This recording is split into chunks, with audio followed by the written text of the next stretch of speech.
Good afternoon, sir. Good afternoon. Good afternoon. Good afternoon, sir. Good afternoon.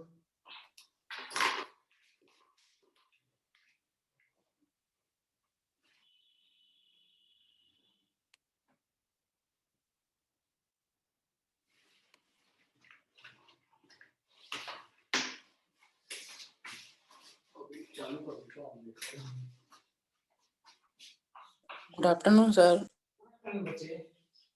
Good afternoon, sir. Good afternoon.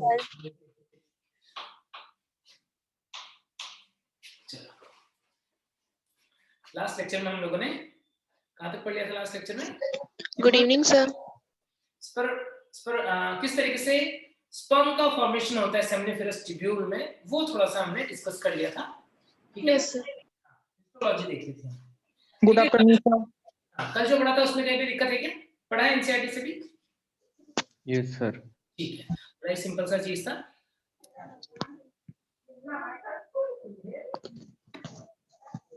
ठीक है, अब आज जो है वो कंटिन्यू करते हैं। लास्ट सेक्शन में हम लोगों ने दो चीजें देखो, पेनिस के स्ट्रक्चर में एक बार थोड़ा सा और डिटेल बता देता हूँ कि किस तरीके से कौन कौन सी मसल्स या इरेक्टाइल टिश्यूज जो होते हैं वो होते हैं। और दूसरा आज हमको हार्मोन्स के बारे में भी पढ़ना होगा कि मेल के अंदर कौन कौन सा हार्मोन है, किस तरीके से काम करते हैं। ठीक है, चलो पहले कुछ क्वेश्चन पूछ लेता हूँ जो कल पढ़ाया था, उसमें से देखते तुम लोगों को कितना समझ में आया। प्राइमरी और सेकेंडरी सेक्स ऑर्गन जो है, प्राथमिक और द्वितीयक लैंगिक अंग जो है वो सब लोगों को पता पड़ गए थे? Yes sir. Yes sir. Male के अंदर कौन कौन से ग्लैंड्स होती है वो बताओ। रिप्रोडक्टिव ग्लैंड कौन कौन सी है मेल के अंदर? Prostate gland, bulbourethral gland seminal vesicle, और प्रोस्टेट और bulbourethral proper gland. Yes, very good बच्चे। इसके अंदर ग्लैंड्स के बारे में भी डिटेल में देखना बाकी है अभी थोड़ा सा। और मुझे बताओ क्रिप्टो ऑर्किडिज्म क्या होता है? क्रिप्टो ऑर्किडिज्म जब 7 मंथ का में स्क्रोटम में ना पाना। रहता है। यस, स्क्रॉटम में रह जाए। क्या कोई एनिमल ऐसा भी होता है जिसके अंदर, क्या कोई एनिमल ऐसा भी होता है जिसके अंदर टेस्टिस जो है वो स्क्रॉटम में ही रहते हैं? Yes, sir. यस, कुछ एनिमल्स ऐसे होते हैं जिनके अंदर स्क्रॉटम जो है वो एब्डोमेन में ही रहते हैं। क्या example? Elephant, whale. Yes, very good. Elephant, prototherium उनके अंदर भी, बैट वगैरह जो होते हैं उनके अंदर भी ऐसा होता है। ठीक है, चलो वेरी गुड, बहुत अच्छी बात है। और मुझे बताओ टेस्टोस्टेरोन कौन बनाता है? Leading cell. Leading sir. Sertoli cell कौन कौन सा केमिकल बनाती है? सर्टोली सेल का फंक्शन क्या क्या पड़ा था वो बता दो। चलो सर और एडीएच हार्मोन। हाँ, एक तो क्या कर रहा था? तो एबीपी और इनहिबिन वो बनाता था। ठीक है, चलो क्वेश्चन आएगा कि जो स्पर्मेटोगोनियल सेल्स हैं जो डेवलप हो रही है और स्पर्म से उनको न्यूट्रिशन प्रोवाइड करने का काम कौन करता है? पोषण देने का काम कौन करता है? Sertoli cell. इसका मतलब जो लास्ट लेक्चर में हमने पढ़ा था वो क्लियर है सबको, कहीं पे कोई दिक्कत नहीं है। ठीक है सर हाँ, शुक्राशय को क्या बोलते हैं इंग्लिश में, क्या बोलते हैं? Seminal vesicle. हाँ। सेमाइनल वेसिकल जो है वही शुक्राशय होता है। ठीक है, अच्छा जो एपिडिडाइमिस है, अधिवृषण है, उस अधिवृषण के अंदर कौन सा स्पेशल टाइप का टिश्यू होता है? किस टाइप का टिश्यू होता है जो स्पर्म को स्टोर करने के लिए सरफेस एरिया पे बढ़ाने का काम करता है? पता है? उसके अंदर जो क्यूबॉइडल एपिथेलियम होती है ना, उसमें कुछ इस टाइप के जो क्यूबॉइडल एपिथेलियम होती है उसके अंदर कुछ इस टाइप की स्टीरियोसीलिया प्रेजेंट होती है। इसको स्टीरियोसीलिया, स्टीरियोसीलिएटेड क्यूबॉइडल कॉलमनर एपिथेलियम होता है इसके अंदर, एपिडिडाइमिस के अंदर। एपिडिडाइमिस की जो ट्यूब्यूल है उसकी लेंथ कितनी होती है, कितनी लंबाई होती है? Up to 6 metre, highly called 6 metre तक लंबा होता है वो। ठीक है, और कितने टाइम तक स्पर्म को स्टोर करेगा? कितने टाइम तक? 1 मंथ। लगभग 1 मंथ। ठीक है, तो फिर अब देखो कि जो हमने पेनिस की स्ट्रक्चर पढ़ी थी उसके अंदर डिटेल स्ट्रक्चर में वो देख रहे हैं। शिश्न का डिटेल स्ट्रक्चर देख रहे हैं। क्या देख लिया था हमने? हमने जो डायग्राम बनाया था कल, कुछ इस टाइप का होता है पेनिस, जिसका जो एंटीरियर पार्ट होता है वो कुछ ऐसा फूला होता है, क्या बोलते थे इसको? अच्छा glans penis. Glans Glans penis. Penis, सिशुनम ग्लांस पेनिस। स्किन की लेयर है यहाँ पर, स्किन की लेयर बॉडी के एरिया में बना हुआ यहाँ पर, ये बॉडी हो गया, यहाँ पर स्क्रोटम हो गया, यहाँ पर प्यूबिक हेयर वगैरह जो है वो प्रेजेंट होते हैं, प्यूबिक हेयर, ठीक है। अब ये जो स्किन है इसके ऊपर स्किन चिपका हुआ है पूरा यहाँ पर, लेकिन ग्लांस पेनिस के पास में ये स्किन जो है वो लूज हो जाता है कुछ इस तरीके से, और इसके ऊपर एक लेयर बना देता है कुछ इस तरीके से, जिसको आपने क्या बोला था? Foreskin. Yes, reduce. ऐसे ही नीचे वाली साइड वेंट्रल साइड जो है वहां पर भी, लेकिन वेंट्रल साइड में ये यहाँ पर अटैच होता है, बिल्कुल इस जगह पे अटैच होता है स्किन के फोल्ड से, इसको फ्रेन्यूलम पेनिस भी बोलते हैं। ये जो अटैचमेंट है यहाँ पर, इस अटैचमेंट को क्या बोलते हैं? फ्रेन्यूलम, फ्रेन्यूलम पेनिस अटैच होता है, ये इससे चिपका हुआ है, ठीक है, इस जगह, ठीक है। और ये वाला पोर्शन, अब इसके अंदर ये बाहर की स्ट्रक्चर तो हमने लास्ट लेक्चर में देख ली थी, हमको मेनली इंटरनल स्ट्रक्चर पढ़ना है। तो इसके अंदर 3 कॉर्ड लाइक स्ट्रक्चर होता है। पेनिस जो है वो किस टाइप का टिश्यू है? ये intromittent erectile tissue. Erectile tissue का मतलब क्या होता है? इसके अंदर इरेक्टाइल ऑर्गन है। क्या मतलब होता है? जिसके अंदर क्या लेंथ जो है वो बढ़ सकती है, लंबा हो सकता है, उसे हम बोल रहे हैं इरेक्टाइल ऑर्गन, ठीक है। और इसका इरेक्टाइल होने का रीजन क्या है? इसके अंदर स्पेसिफिक टाइप के जो टिश्यू या कॉर्ड प्रेजेंट होते हैं। इसके अंदर कौन सा कॉर्ड होता है? इसके अंदर 3 कॉर्ड होते हैं, 3। एक तो ये है, एक कॉर्ड ये है, एक दिख रहा है, एक उसके पीछे डॉर्सल साइड में ये वाला पोर्शन, एक और भी है इसके पीछे, सपोज यहाँ इसके ऊपर बना देता हूँ पीछे की साइड। और रूट जो होगा, रूट जहाँ पे पेनिस का रूट होता है वहां पर इस तरीके से ये बल बनाता है, ये थोड़ा सा फैला हुआ होता है, जहां से इसको मसल्स के साथ में अटैचमेंट मिलेगा बेस पे, ठीक है। नीचे की तरफ दूसरा जो यहाँ पर एक कॉर्ड है, ठीक है, इस पे वो कुछ इस तरीके से है, मान लो कुछ इस तरीके से। तो अब क्या होता है, 2 कॉर्ड में से यूरिथ्रा जो है, मूत्र मार्ग जो है, वो तो क्या होगा? मूत्र मार्ग जो है वो कहां से जाएगा? मूत्र मार्ग जो है वो इस वेंट्रल वाले जो कॉर्ड है उसके थ्रू यहाँ पर आता है, और यहाँ पर ओपन होता है नीचे की तरफ थोड़ा सा। जो यूरिथ्रा की ओपनिंग होती है वो कहां पर होती है? वो थोड़ा नीचे की तरफ होती है, ये वाला। इसे हम क्या बोल रहे हैं? ये 2 जो है उन्हें हम क्या बोल रहे हैं? इन्हें बोलते हैं कॉर्पोरा कैवर्नोसा या कॉर्पस स्पॉन्जियोसा, कॉर्पस सॉरी कैवर्नोसा। और वेंट्रल वाला जो एक होता है ये होता है कॉर्पस स्पॉन्जियोसा। यदि हम क्रॉस सेक्शन देखें तब कैसा दिखेगा बच्चों? देखो अब क्या किया मैंने, यहाँ से क्रॉस सेक्शन लिया। क्रॉस सेक्शन में जो डॉर्सल पार्ट है वो ऊपर बना है, पहले स्किन होगी, स्किन के नीचे क्या होता है? फेशिया होती है, सुपरफिशियल फेशिया और डीप फेशिया जो है वो प्रेजेंट होता है। क्रॉस सेक्शन देखना है इस तरीके से, और अंदर जो है वो कॉर्ड है, अंदर जो है वो कॉर्ड है। कौन कौन सा कॉर्ड है? देखो, एक ये वाला कॉर्ड और एक ये वाला कॉर्ड, 2 कॉर्ड डॉर्सल साइड पे और एक कॉर्ड वेंट्रल साइड पे। टोटल 3 कॉर्ड की बात कर रहे थे हम यहाँ पर भी, ये वाले 2 कॉर्ड और ये एक कॉर्ड। इसके अंदर क्या होता है? देखो आर्टरी वगैरह जो होगी, ये डॉर्सल सुपरफिशियल आर्टरी, ठीक है, सुपरफिशियल ये deep artery, deep vein, nerve, ये सब यहाँ पर प्रेजेंट है। ये सुपरफिशियल वेन, डॉर्सल।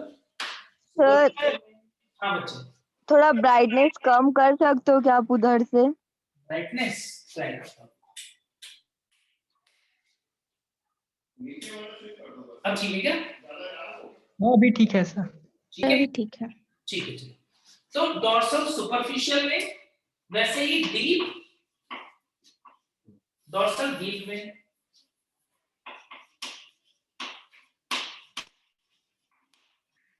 वेन के पास में आर्टरी, नर्व, ये सभी होगा, नर्व ये सभी होता है, सप्लाई तो चाहिए।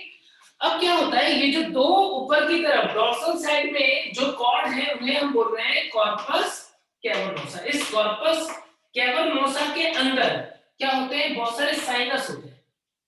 साइनस क्या होता है बताओ? साइनस स्पेस है जिसके अंदर क्या होता है, इसके अंदर ब्लड फिल हो सकता है। इनके अंदर क्या हो सकता है, ब्लड फिल हो सकता है। क्या डायग्राम देख करके बता सकते हो कि इन दोनों में से कॉर्पोरा कैवर्नोसा और कॉर्पोरा स्पॉन्जियोसम या कॉर्पस स्पॉन्जियोसम, इन दोनों में से कौन है जो ग्लैंड्स पेनिस की टिप तक पहुंच रहा है? बोलो। Corpus spongiosum. Spongiosum. Corpora cavernosa जो होता है वो देखो जो ग्लैंड्स है उसके वहां पर ही टर्मिनेट हो जाता है। स्पॉन्जियोसम जो है वो टिप तक क्या होगा, पहुंच जाएगा। यहाँ पर ये है यूरिथ्रल ओपनिंग। तो इस टाइप का ये यूरिथ्रा है, यूरिथ्रा कट सेक्शन है नेक्स्ट यूरिथ्रा। तो पेनिस की स्ट्रक्चर के अंदर समझ गए सब बच्चे कि पेनिस के अंदर 3 कॉर्ड लाइक स्ट्रक्चर है, 2 डॉर्सल साइड पे जिन्हें हम बोलते हैं कॉर्पस कैवर्नोसा, एक वेंट्रल साइड पे कॉर्पस स्पॉन्जियोसम। कॉर्पस स्पॉन्जियोसम के थ्रू यूरिथ्रा जाएगा, इसीलिए ये कहां तक पहुंचेगा, टिप तक पहुंचेगा। और टिप में ये ओपन हो गया था किससे, हमने क्या बोलते हैं इसको मीटस बोल देता, पिनाइल मीटस या यूरिथ्रल मीटस, ठीक है। और ये टिप तक पहुंच गया। तो इस प्रकार की संरचना होती है। जब हमारी बॉडी के अंदर, जब हमारे अंदर पैरासिम्पैथेटिक स्टिमुलस होता है, तो पैरासिम्पैथेटिक स्टिमुलस की वजह से क्या होगा बच्चों, इसके अंदर ब्लड फ्लो होगा। इसका साइज स्मॉल है, स्मॉल होता है उस टाइम पे क्या होगा, स्मॉल होता है उस टाइम पे जो साइनस है ये एम्प्टी है, साइनस एम्प्टी है। मान लो एक बलून है, उस बलून के अंदर पानी भरा हुआ नहीं है तो कैसा, वो लूज सा दिख रहा है। लेकिन यदि उसके अंदर पानी भर गया तो क्या हो जाएगा, वो इरेक्ट हो जाएगा। वैसे ही यहाँ पर होता है, उत्कर्षण हो जाता है उसका, और यहाँ पर ब्लड जो फिल्ड होगा तो क्या हो जाएगा, ये टाइट हो जाएगा, बड़ा हो जाएगा, इलोंगेट हो जाएगा। इससे हम क्या बोलते हैं, पेनिस का इरेक्शन बोलते हैं। इरेक्शन मेनली किसके कंट्रोल में होता है, पैरासिम्पैथेटिक के कंट्रोल। आई बात समझ में? सर ये क्या लिखे हैं, डॉर्सल, उसके नीचे क्या? डॉर्सल सुपरफिशियल में, डॉर्सल डीप में। डॉर्सल ये ऊपर वाली साइड डॉर्सल है, तो यहाँ पर जो स्किन के ठीक नीचे होती है वो सुपरफिशियल, जो थोड़ी डीप होती है वो डीप। आर्टरी और वेन सब प्रेजेंट होते हैं। आहुति लुब्रिकेशन का मीनिंग होता है, लुब्रिकेशन का मीनिंग होता है चिपचिपा सा होना। लुब्रिकेशन का मतलब होता है चिपचिपा सा होना, ठीक है। तो जो मेल रिप्रोडक्टिव ट्रैक्ट के अंदर जो ग्लैंड्स हैं, वो इवन फीमेल के अंदर भी जो ग्लैंड्स होती है, ग्रेटर और लेसर वेस्टिबुलर ग्लैंड्स, वो सब क्या करते हैं, वो सब सीक्रेट करते हैं स्लाइमी मटेरियल, चिपचिपे से पदार्थ। चिपचिपा होना, लुब्रिकेट होना जरूरी है किसके लिए, कोइटस के लिए, नेचुरल क्रिया, ठीक है। सर ये सबसे ऊपर में क्या लिखे हैं?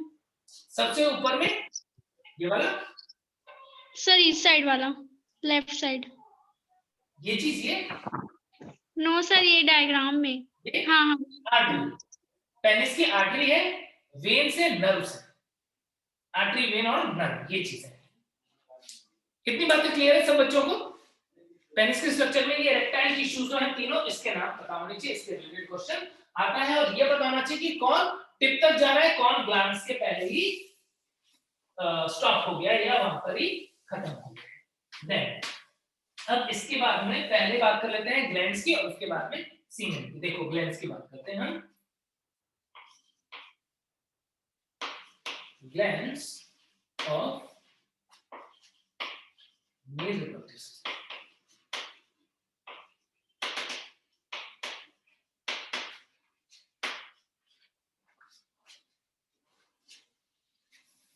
थ्री ग्लैंड्स के बारे में हमने पढ़ा था।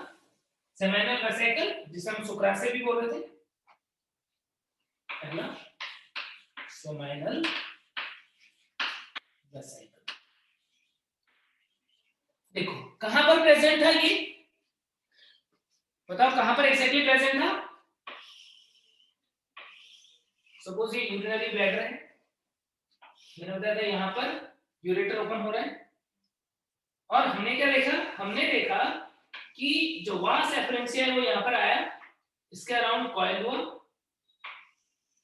वास एफरेंसिया जो है वो यूरेटर के अराउंड कॉइल्ड हो गया कुछ इस तरीके से, और कॉइल्ड होने के बाद थोड़ा सा फूल गया, एम्पुला बोला था हमने इसको, फूल गया, और यहां पर ही क्या होता है, यहां पर ये ग्लैंड प्रेजेंट होती है सिंगल की जोड़े में, सिंगल होती है कि जोड़े में होती है बताओ, जोड़ी में। ये और ये कॉमन इजैकुलेटरी डक्ट जो है इसने मिलके क्या बनाते हैं, कॉमन इजैकुलेटरी डक्ट, उसके द्वारा यूरेथ्रा में खुल गया। यही ग्लैंड क्या है, यही है सेमाइनल शुक्राशय। में क्या बोलेंगे? शुक्राशय, शुक्राशय बोलते हैं इसको, ठीक है। और शुक्राशय जो है वो क्या कर रहा है, वो एक चिपचिपा फ्लूइड जो है मिल्की टाइप का, milky slimy alkaline, slightly alkaline, कितना अराउंड 7.2 या 7.3 के आसपास सिक्रीशन जो है देता है। कैसा, स्लाइटली एल्कलाइन सिक्रीशन होता है इसका, मिल्की है, स्लाइमी है, और ये कितना पार्ट बनाता है, टोटल सीमेन का अराउंड 70% पार्ट बनाता है।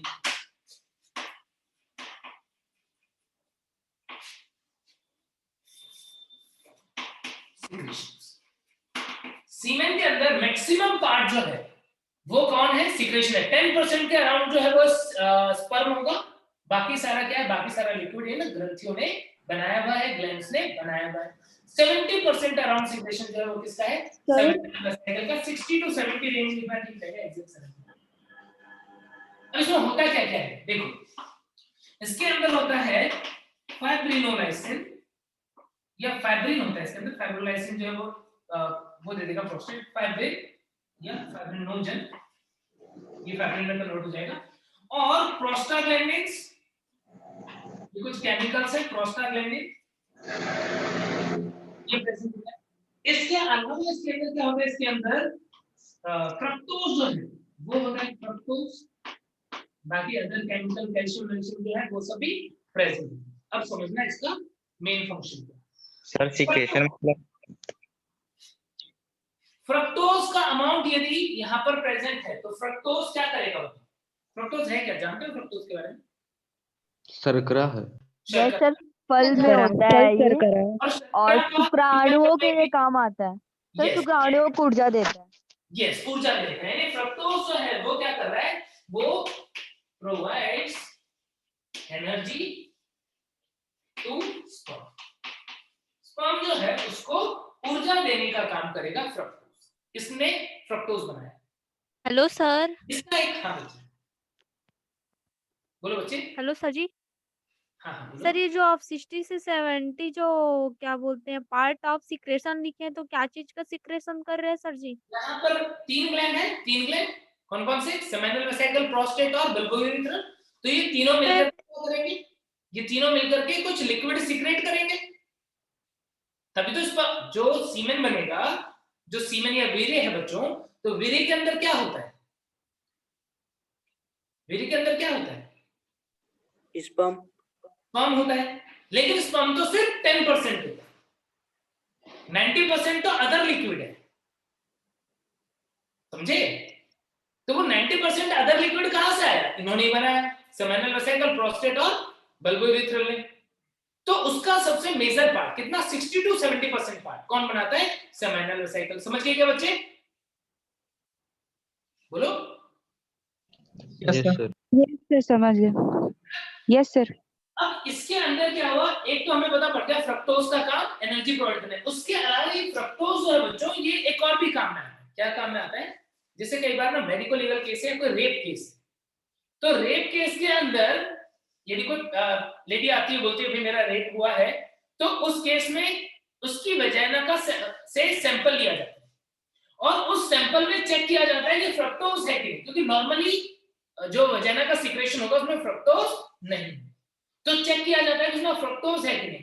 यदि उसमें फ्रक्टोज मिल गया, इसका मतलब कहीं ना कहीं कोइटस हुआ है, और इस वजह से ये सेमिनल वेसिकल का फ्लूइड उसकी वजाइना के अंदर प्रेजेंट है, जिसकी वजह से क्या हो रहा है, कंफर्म हो जाएगा कि यस ये रेप केस है। आई बात समझ में? तो इसका एक फोरेंसिक में भी यूज है। क्लियर हो गई बात? देन फाइब्रिनोजन और प्रोस्टाग्लैंडिन। फाइब्रिनोजन जो है, अब यदि सीमेन की बात करें सर, हाँ बच्चे, एक्सक्यूज मी सर, सर उसका भी तो टाइम पीरियड रहता होगा ना? हाँ उसका टाइम पीरियड रहेगा, कुछ आवर्स तक जो है वो हमें मिल सकता है, बहुत ज्यादा टाइम में तो फिर नहीं मिलेगा। तो करंटली यदि तुरंत का केस है, कुछ घंटे हुए हैं तो मिल जाएगा, ठीक है ना। और अदर फाइंडिंग्स भी होती है, सिर्फ यही फाइंडिंग नहीं होती, अदर फाइंडिंग्स भी होती है, ठीक है। अब क्या हुआ बच्चों कि हम दूसरे केमिकल देख रहे हैं, फाइब्रिनोजन और प्रोस्टाग्लैंडिन। क्या फाइब्रिनोजन के बारे में कुछ जानते हो क्या? फाइब्रिनोजन पहले भी कभी सुना है क्या? Yes sir, blood clotting factor, blood clotting factor में यस, बस ब्लड क्लॉटिंग में तुमने सुना होगा कि ब्लड क्लॉटिंग जब होती है तो फाइब्रिनोजन किस में कन्वर्ट होता है? फाइब्रिन में।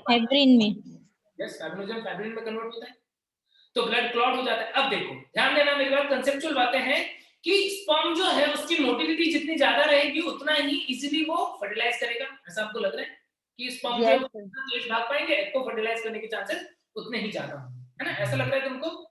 अब लेकिन हमारी बॉडी क्या करती है, मेल की बॉडी क्या करती है, बोलती है स्पर्म को मोटाइल तो रहना है, लेकिन वो चाहती है कि तुरंत से हमेशा ही ना भागता रहे, अपनी एनर्जी को वेस्ट ना करे। स्टार्टिंग में वो क्या करे, चुपचाप से बैठा रहे, उसकी मोटिलिटी कम से कम हो। जब रेस का टाइम आएगा, जब वो वजाइना के अंदर ट्रांसफर होगा, तब उसके बाद उसे भागना स्टार्ट करना है। तो तब तक के लिए क्या किया जाए, तब तक के लिए उसे कुछ ऐसी कंडीशन में रखा जाए कि वो स्पर्म जो है वो भागे नहीं, वो चुपचाप से पड़ा रहे, उसकी मोटिलिटी को कम करना है। तो जैसा ब्लड क्लॉटिंग होता है वैसा हो जाएगा क्या? यदि फाइब्रिनोजन ब्रेक होकर के फाइब्रिन में कन्वर्ट हो जाए तो क्या होगा, तो वो क्लॉट हो जाएगा, एक तरीके से क्लॉट हो जाएगा, तो स्पर्म की मूवमेंट जो है क्या होगी, रेस्ट्रिक्ट हो जाएगी। क्या होगा कि नहीं? Yes sir. यहाँ पे फाइब्रिनोजन का फंक्शन सबको समझ में आ गया कि फाइब्रिनोजन जो होता है वो अभी थोड़ी देर बाद जब हम पढ़ेंगे उसका प्रोस्टेट का सिक्रेशन, तो उसके कुछ एंजाइम्स वगैरह भी हेल्प करते हैं, और फाइब्रिनोजन फाइब्रिन में कन्वर्ट होता है, थोड़ा क्लॉटिंग हो जाता है या स्पर्म की मोटिलिटी कम हो जाती है। फिर प्रोस्टाग्लैंडिन, क्या प्रोस्टाग्लैंडिन के बारे में जानते हो कुछ? प्रोस्टाग्लैंडिन जो है ना, कई बार उसकी तरह काम करता है, मैसेंजर की तरह काम करता है। जब ह्यूमन रिप्रोडक्शन के टाइम पे, कोइटस के टाइम पे या मैथुन के टाइम पे अपना स्पर्म जो है वो अपना सीमेन जो है वो वजाइना के अंदर सिक्रेट इजैकुलेट कर देता है, उसके अंदर स्खलित कर देता है, तब क्या होता है, तब रोल में आता है प्रोस्टाग्लैंडिन।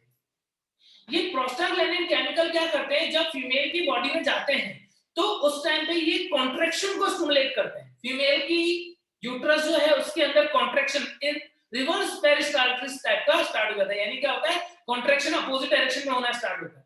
यदि पेरिस्टाल्सिस या कॉन्ट्रैक्शन होगा तो क्या होगा, एक सक्शन, एक पंप की तरह काम करने लग जाएगा। मेल ने तो क्या किया, मेल ने तो सपोज डायग्राम के थ्रू समझते, सपोज ये यूट्रस है ना, ये यूट्रस है,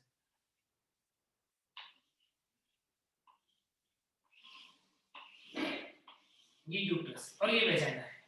अब क्या हुआ, मेल ने तो यहाँ पर सीक्रेट कर दिया क्या, अपने सीमेन को, स्पर्म्स यहाँ पर आ गए। अब पहली बात तो स्पर्म की मोटिलिटी ज्यादा हो, मोटिलिटी यहाँ पर बढ़ जाती है, पहले क्लॉट हो गया था, यहाँ पर कुछ केमिकल आएंगे जो क्या करते हैं, उसको डिसॉल्व करते हैं ताकि इसकी मोटिलिटी बढ़ जाए, और साथ में प्रोस्टाग्लैंडिन की वजह से ये पंप की तरह कॉन्ट्रैक्शन करने लग जाता है कुछ इस तरीके से, पेरिस्टाल्टिक मूवमेंट स्टार्ट हो जाती है। तो उसकी वजह से क्या होता है, उसकी वजह से स्पर्म को आगे भागने में हेल्प मिल जाती है। क्या फंक्शन बता पड़ गया प्रोस्टाग्लैंडिन का? Yes sir. सिक्रेशन जो है ना वो इसीलिए जरूरी है ताकि सीमेन को आगे मूव करने में आसानी रहे। तो ये वाला काम किसने किया, ये वाला काम किया सेमाइनल वेसिकल ने। फिर नेक्स्ट की बात करते हैं हम, नेक्स्ट ग्लैंड जो पढ़ रहे थे हम वो था इसके ही पास में, हमने देखा था सर। हाँ बच्चे, फाइब्रिनोजन को एक बार रिपीट करिए तो। फाइब्रिनोजन जो होता है वो फाइब्रिन में कन्वर्ट होता है, और फाइब्रिन की वजह से क्या होता है, क्लॉटिंग हो जाती है, ठीक है।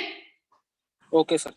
तो क्लॉटिंग होने की वजह से जो मूवमेंट है वो कम हो जाएगा। देन इसके बाद में यहाँ पर प्रेजेंट होता है एक prostate gland. Prostate gland pair में है कि सिंगल है?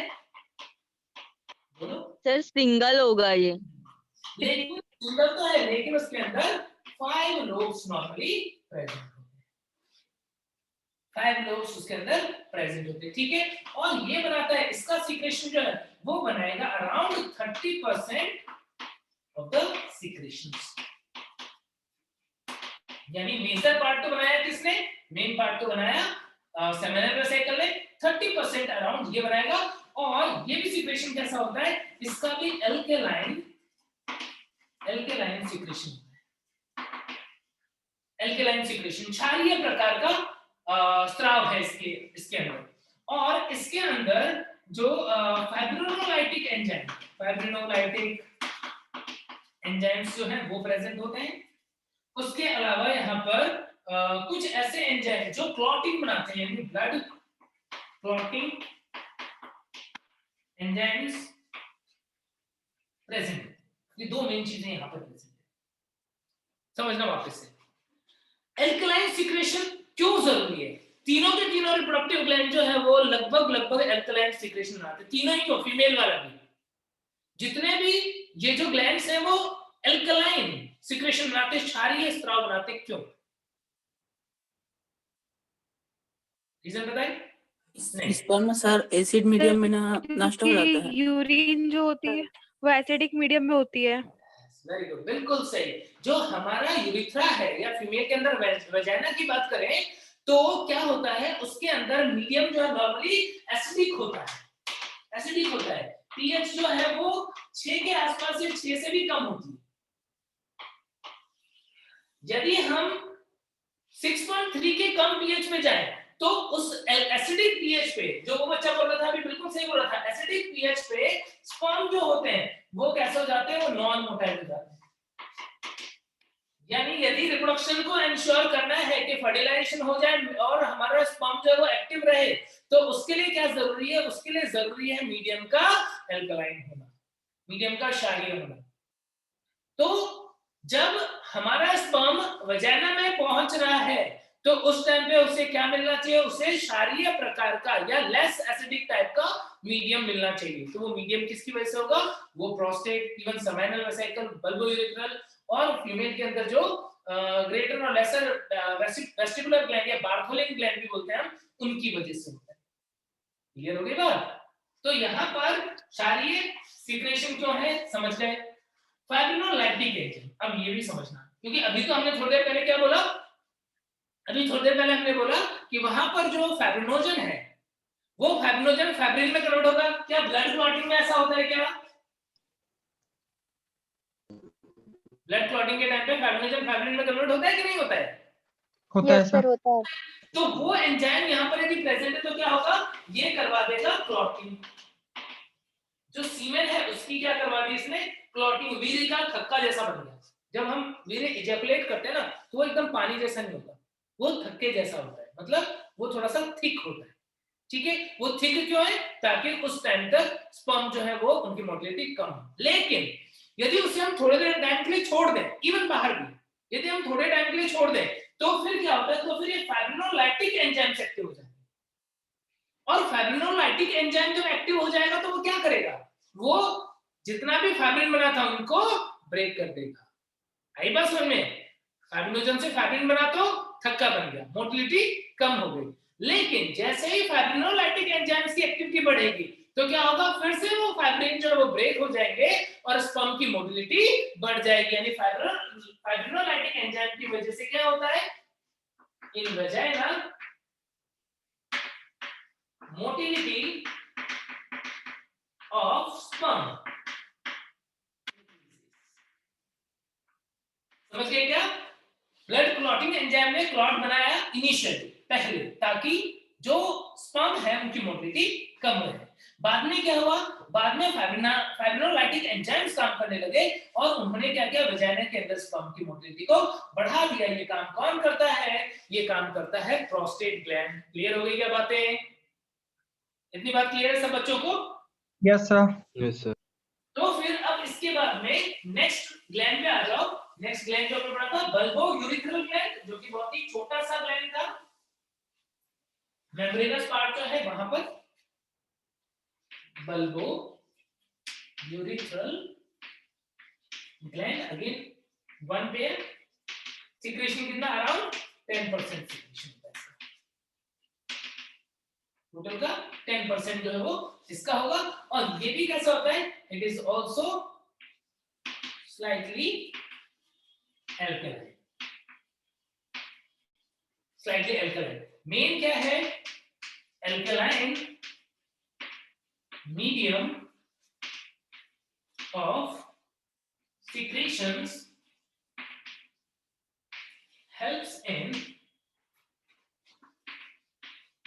neutralizing the acidic pH of vagina और urethra। आएगा समझ में? तो ये इनका फंक्शन होता है और इसी की वजह से क्या होगा, स्पर्म जो है उसकी मोटिलिटी बढ़ जाएगी। वजाइना में जब स्पर्म जाता है उस टाइम पे उसकी मोटिलिटी जो बढ़ती है उसे हम कैपेसिटेशन भी बोलते हैं, उसके बारे में हम आगे बात करेंगे। तो ये जो ग्लैंड है और उनका सिक्रेशन कितना होता है और उनका मेन काम क्या होता है, वो सबको समझ में आ गया क्या? सर लास्ट वाला हिंदी में बताइए। लास्ट वाला वापस से पहले हमने जो डिटेल में डिस्कस किया, तुमने ही तो बोला था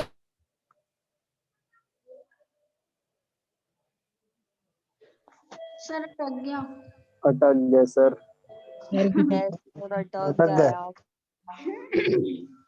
पड़ेगा तो उसको मीडियम में कैसा करना पड़ेगा? बेसिक क्षारीय माध्यम करना पड़ेगा, एल्कलाइन माध्यम करना पड़ेगा। तो क्या होता है, एल्कलाइन माध्यम जो है वो बनाने में हेल्प करते हैं ये सिक्रेशन। क्षारीय माध्यम प्रदान करने में इन स्रावों का मुख्य रोल होता है। समझ गए ना?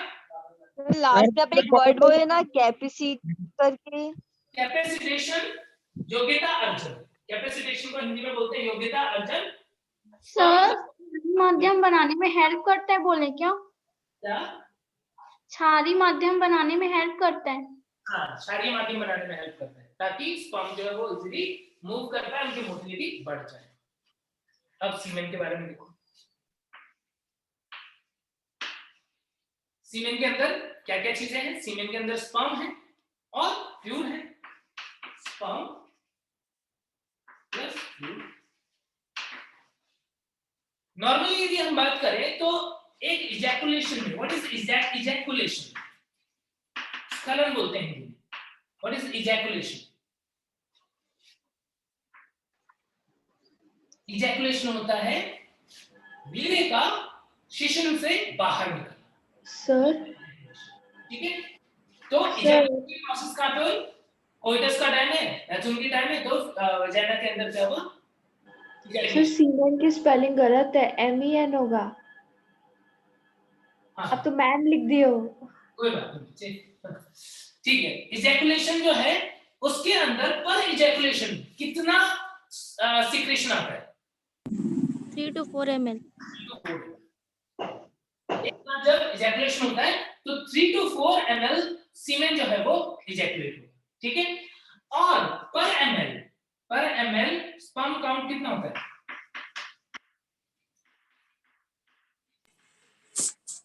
120 million। 20 million to 120 million। 20 million to 120 million। Average 100 का मान के चलो। एवरेज यदि 100 का मान के चले हम, तो एक इजैकुलेशन में कितना स्पर्म निकलेगा? 400 से 500। 400 से 500 मिलियन के आसपास। ठीक है, बिल्कुल सही।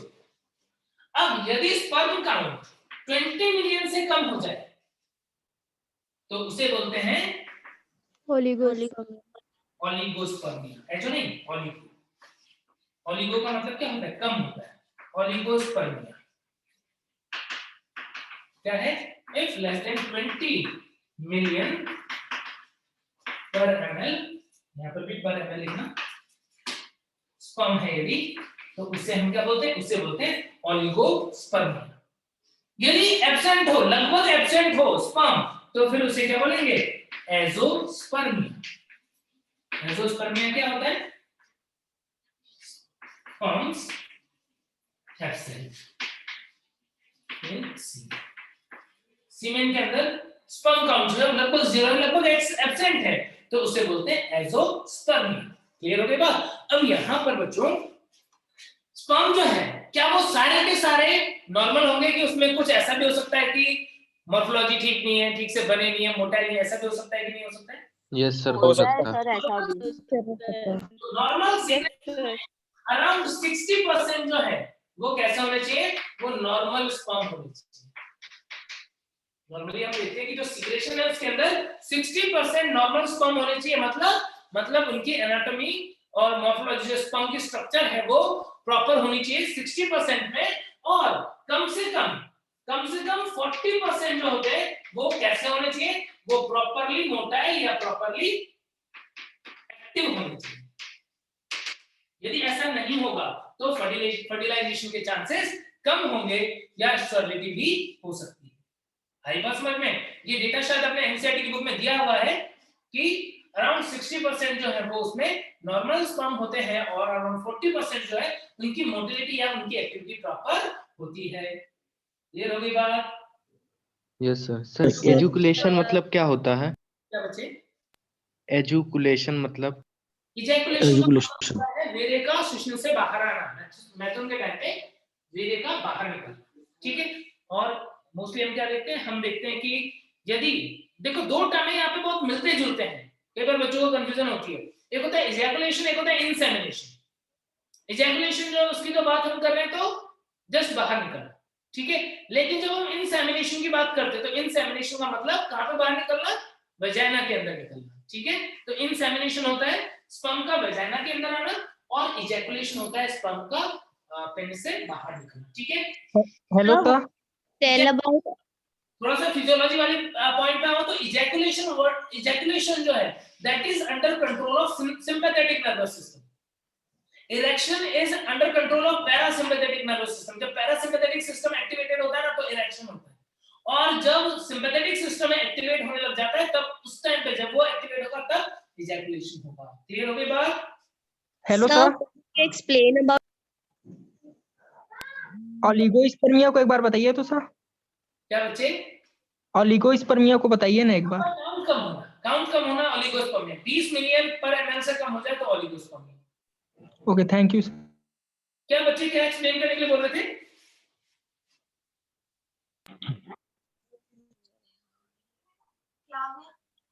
कुछ और भी एक्सप्लेन करने के लिए बोल रहे थे क्या? चलो तो फिर अब हार्मोन्स की बात करेंगे।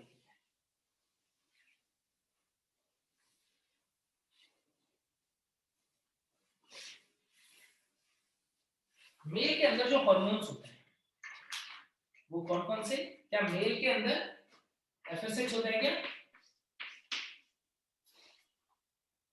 FSH follicle stimulating hormone. Yes sir, yes sir. Gonadotropin भी होता है ना? Follicle stimulating hormone. देन दूसरा होता है एलएच। एलएच को हम मेल में और किस नाम से जानते हैं क्या? Luteinizing hormone. हाँ, ICSH, interstitial cell stimulating hormone. Leydig cell होता है ना ICS, interstitial cell, interstitial cell stimulating hormone. और कोई मेल हार्मोन को जानते हो क्या? Gonadotropin. Testosterone, androgen. Testosterone, androgen है ये। कई बार एंड्रोजन भी लिखा होता है। और कुछ और केमिकल्स से जो अवेलेबिलिटी को बढ़ा घटा रहे थे, जो हमने पढ़ा था कौन सा एंड्रोजन बाइंडिंग प्रोटीन या फिर इनहिबिन भी एक तरीके से हार्मोन है, पॉलीपेप्टाइड्स होते हैं। तो यहां पर इन तीन की मेन बात करते हैं। एफएसएच का फंक्शन क्या है? ये हार्मोन कौन बनाते हैं? एफएसएच और एलएच कौन बनाता है? सर एफएसएस तो यूज गन होता है क्या? यस। ग्लैंड। इसको समझने के लिए हम एक एक्सिस पढ़ते हैं जिसको बोलते हैं हाइपोथैलेमो पिट्यूटरी एक्सिस। हाइपोथैलेमस पीयूष ग्रंथि अक्ष। हाइपोथैलेमो पिट्यूटरी एक्सिस। जो पिट्यूटरी ग्लैंड है उसको भी कंट्रोल करता है कौन? हाइपोथैलेमस। हाइपोथैलेमस। हाइपोफाइसिस वाला पार्ट होता है वो, तो हाइपोथैलेमस जो है वो सबका बॉस है,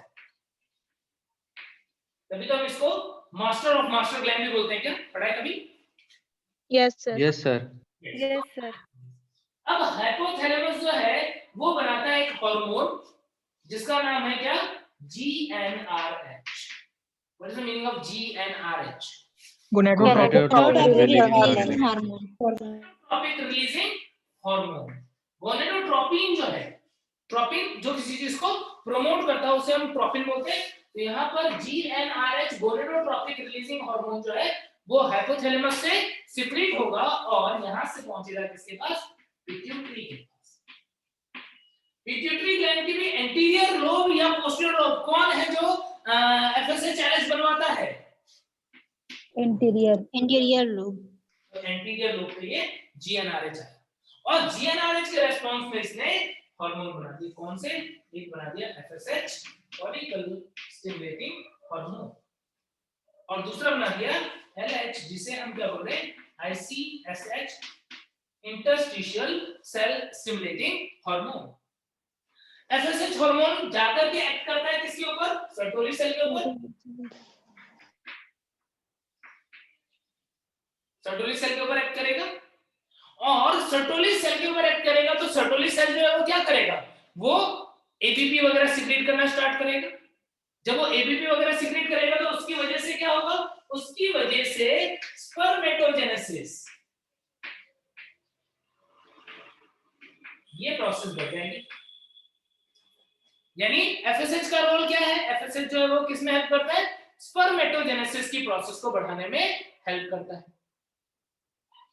जब ये एलएच ये आईसीएसएच का सीक्रेशन बढ़ेगा तो किसको स्टिमुलेट करेगा बोलो? कौन सी सेल को? मेरिक सेल को। तो इसका मतलब ये टेस्टोस्टेरोन के सीक्रेशन को बढ़ा देगा। टेस्टोस्टेरोन का सीक्रेशन बढ़ा तो भी अल्टीमेटली क्या होगा? ये अंदर जाएगा, एफएसएच वगैरह को स्टिमुलेट करेगा, इस तरीके से काम करेगा ये।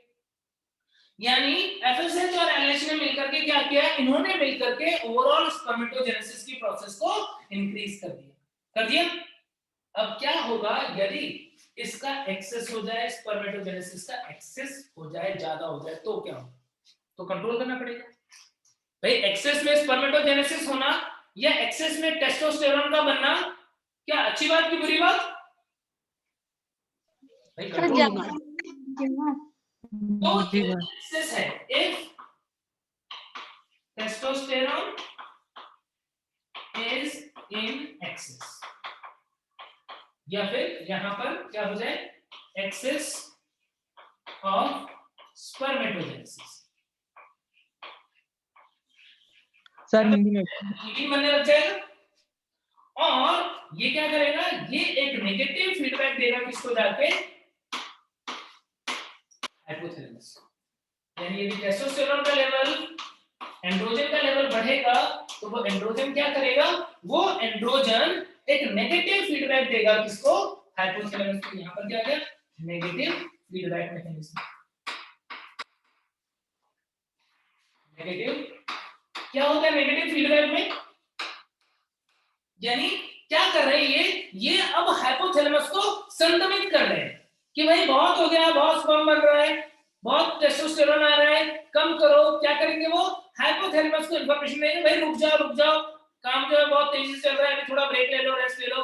क्या हो जाएगा? इनका लेवल कम हो जाएगा, एफएसएच का लेवल कम हो जाएगा। तो इसे हम क्या बोल देते हैं? इसे हम बोल देते हैं फीडबैक इनहिबिशन। तो इस तरीके से हाइपोथैलेमस जो है वो इन हार्मोन्स के थ्रू ऐसे कंट्रोल करता है एक्टिविटीज को। क्या सबको क्लियर हो गई ये बात?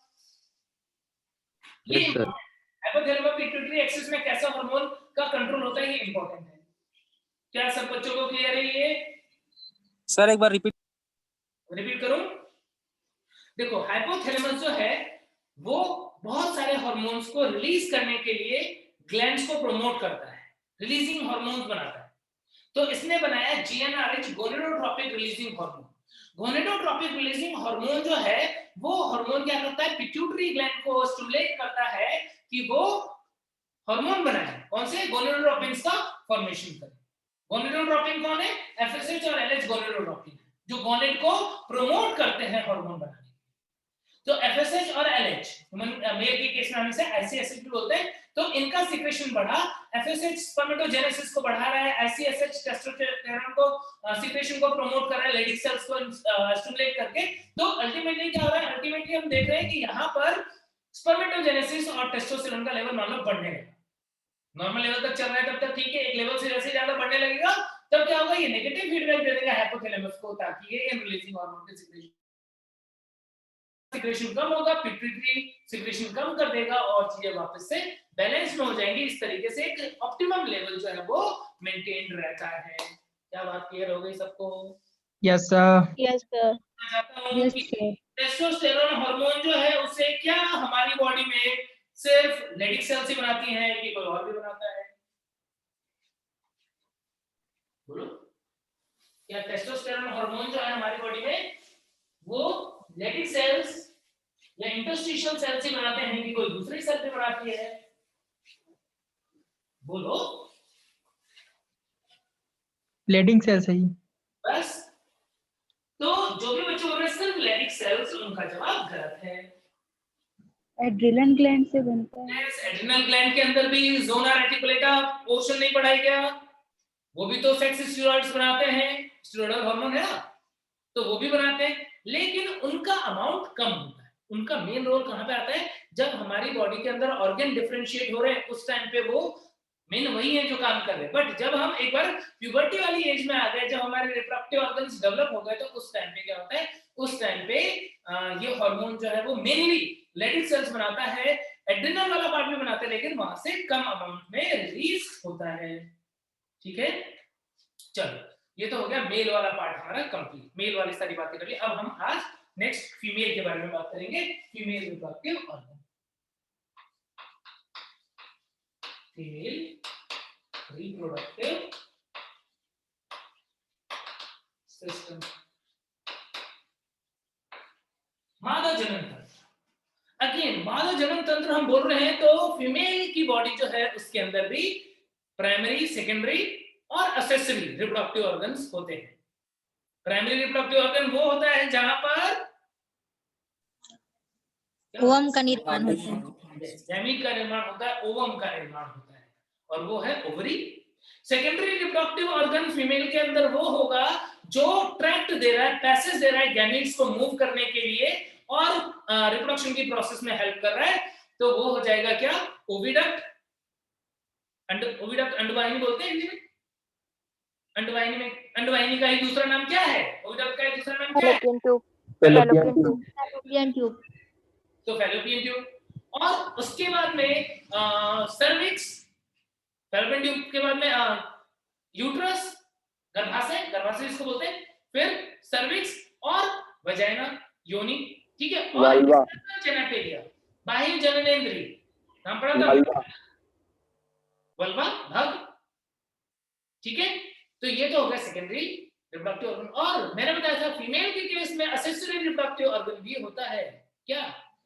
मैमरी ग्लैंड, से ब्रेस्ट या स्तन भी बोलते हैं। ठीक है, तो ये तो फीमेल, और ग्लैंड्स भी होंगे इसके अंदर। फीमेल के अंदर जो ग्लैंड होती है, अभी थोड़ी देर पहले मैं बार-बार नाम ले रहा था, याद होगा, बार्थोलिन ग्लैंड या greater and lesser vestibular gland जो है वो होता है। तो फीमेल, ये तो ये बात में ये बात, इसमें ज्यादातर बातें हम पहले भी कर चुके हैं, लास्ट लेक्चर में इंट्रो में ही बता दिया था तुमको, तो वापस से रिपीट नहीं कर रहा हूं। सीधे आ जाते हैं डायग्राम के ऊपर, कैसा दिखता है फीमेल रिप्रोडक्टिव सिस्टम। कहां पे प्रेजेंट होगा? अगेन पेल्विक रीजन में होगा, पेल्विक रीजन में होगा। पहले एक डायग्राम बनाता हूं।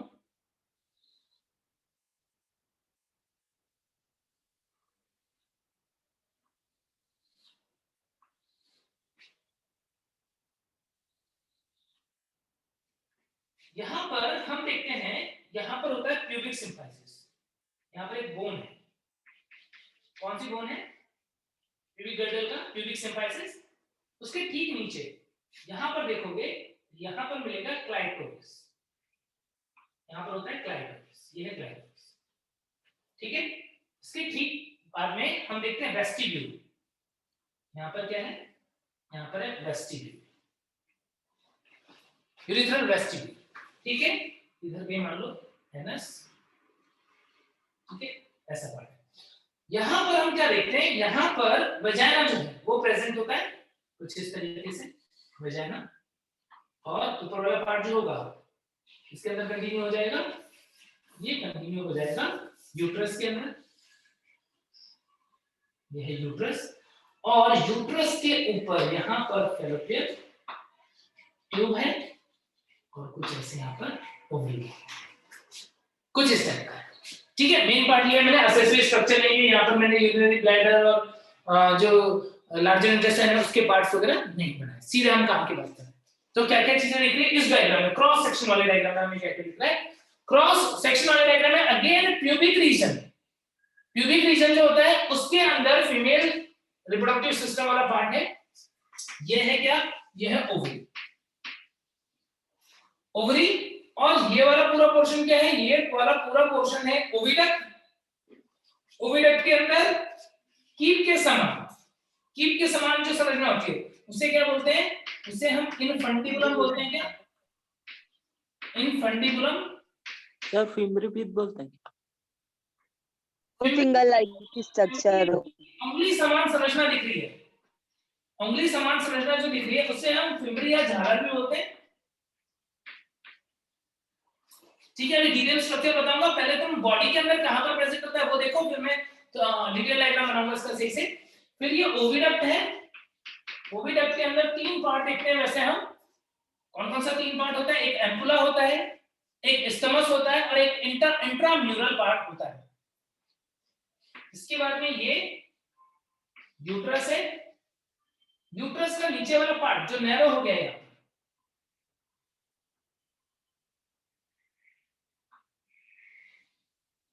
कुछ इस तरीके से, ये वाला पोर्शन जो है उसे क्या बोलते हैं, सर्विक्स, ग्रीवा, गर्भाशय की ग्रीवा है ये वाला पोर्शन क्या है, वजाइना है, और यहां पर ओपनिंग है, यहां पर ओपनिंग है, वजाइनल ओपनिंग या यूरिथ्रल ओपनिंग हो सकती है, यूरिथ्रल ओपनिंग। यदि मैं यहां पर उसका पार्ट बनाता यूरिनरी सिस्टम का, तो यहां पर तुम्हें एक और भी ओपनिंग दिखती, यहां पर दोनों ओपनिंग अलग अलग होती है। फीमेल के अंदर ध्यान रखना, जो वेस्टिब्यूल वाला रीजन है उसमें एक नहीं दो ओपनिंग होती है, हमारे मेल और फीमेल में ये डिफरेंस है। मेल के अंदर तो तुमने क्या देखा, सिंगल यूरिथ्रल मेटस, उसी के द्वारा क्या होगा, यूरिन भी आएगा, उसी के द्वारा सीमेन भी आएगा। लेकिन फीमेल के अंदर दो अलग अलग ओपनिंग होती है, ध्यान रखना। आगे की तरफ जो ओपनिंग होती है वो होती है यूरिथ्रल ओपनिंग, यूरिथ्रल ओपनिंग, यानी यहाँ पर मूत्र छिद्र जो है वो उपस्थित होता है, और पीछे की तरफ जो होती है वो वजाइनल ओपनिंग होती है। ठीक है, और इसके ठीक आगे ये वाला पोर्शन, ये पूरा वल्वा वाला पार्ट ये पूरा होता है, और आगे की तरफ क्लाइटोरिस, फीमेल का इरेक्टाइल ऑर्गन होता है क्लाइटोरिस, और ये क्लाइटोरिस जो है बच्चों वो मेल के पेन, तो एक ग्रॉसली बात करो, यदि तुमने डिटेल में पढ़ा होगा तो तुमने देखा होगा कि मेल और फीमेल के रिप्रोडक्टिव ऑर्गन एम्ब्रियो स्टेज के अंदर डक्ट से बनते हैं। उस डक्ट का नाम है मुलेरियन डक्ट और वॉल्फियन डक्ट, सुना है क्या? मुलेरियन नहीं तो ध्यान रखना कि फीमेल का मैक्सिमम पार्ट जो है ओविडक्ट वाला, यूट्रस वाला ये पार्ट जो है वो मुलेरियन डक्ट से बनता है, जबकि मेल के अंदर रिप्रोडक्टिव सिस्टम का मेन पार्ट जो होता है टेस्टिस, एपिडिडाइमिस, ये सब, तो ये किससे बनता है, ये वॉल्फियन डक्ट से बनता है। ये डिफरेंस है दोनों के अंदर। ठीक है, यहां पर हम देख रहे हैं क्या कि यहाँ पर क्लाइटोरिस जो है वो मेल के पेनिस के इक्विवेलेंट है। इसके बाद में ये संरचना जो होती है, यहाँ पर होंगे प्यूबिक हेयर्स वगैरह प्रेजेंट होंगे, और इस स्ट्रक्चर को हम मोन्स प्यूबिस भी बोलते हैं। तो क्रॉस सेक्शन में फीमेल रिप्रोडक्टिव ऑर्गन कुछ इस तरीके से दिखता है। क्या क्लियर है सबको? इरेज कर दूं क्या, कि ड्रॉ कर रहे हो? Hello sir, hello sir, sir क्लाइटोन्स पे एक बार और बताइए ना, नहीं समझ आ रहा है। क्लाइटोरिस अभी वापस बताऊंगा। फीमेल का इरेक्टाइल टिश्यू होता है, ऐसा बोलते हैं कि फीमेल के अंदर जो क्लाइटोरिस वाला पोर्शन होता है उसके ऊपर सबसे ज्यादा अमाउंट में न्यूरॉन्स वगैरह प्रेजेंट होते हैं, नर्व एंडिंग्स वगैरह प्रेजेंट होते हैं, इसीलिए बहुत ज्यादा सेंसिटिव पार्ट होता है फीमेल के अंदर रिप्रोडक्टिव सिस्टम के अंदर सबसे ज्यादा सेंसिटिव पार्ट जो होता है वो क्लाइटोरिस होता है। ठीक है, ओके सर।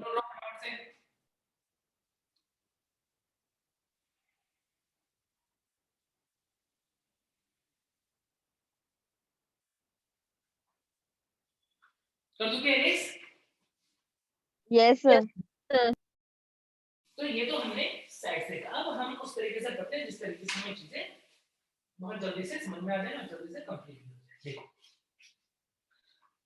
जो यूट्रस है वो कुछ इस तरीके से नॉर्मली, जब फीमेल के अंदर रिप्रोडक्शन वाला प्रोसेस नहीं चल रहा है, नॉर्मल स्टेज की बात कर रहा हूं, क्योंकि यूट्रस का साइज तो बहुत चेंज होगा, तुमको होता है प्रेगनेंसी में बहुत बड़ा हो जाएगा, फिर जब मेंस्ट्रुअल साइकिल होता है उस टाइम पे भी चेंज होता रहता है। नॉर्मली यदि हम बात करें तो ये किस शेप का होता है? ये पियर शेप का होता है, नाशपाती के आकार का होता है, कुछ इस टाइप से होता है। और यहां पर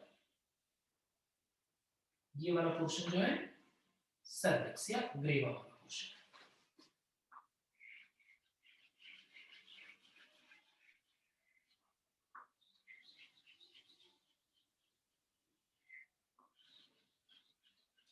और काफी ज्यादा फोल्डिंग्स, वलन जो है वो उपस्थित होते हैं, इसको हम आर्बर विटी यूट्राई भी बोलते हैं, यानी गर्भाशय। आर्बर विटी नाम पहले भी कभी सुना है क्या तुमने?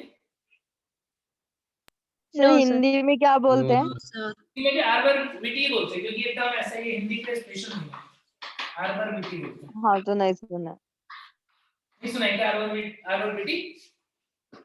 आर्बर विटी टर्म जो है ये तुमने नहीं सुना, कोई बात नहीं, ये यदि सुना होता तो तुमने नर्वस सिस्टम में सुना होता, सेरेबेलम में।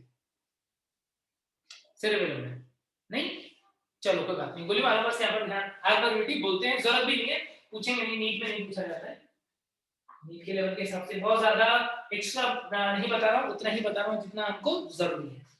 तो इस तरीके से, और यहाँ पर ये वाला पोर्शन जो है वो वेजाइना है और ओपनिंग होगी, वेजाइनल ओपनिंग।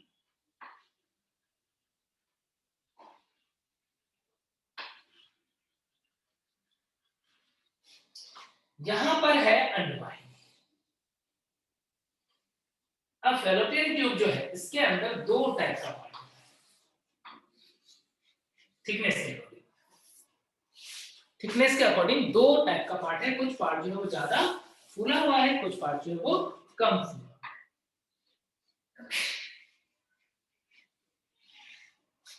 कुछ इस तरीके से।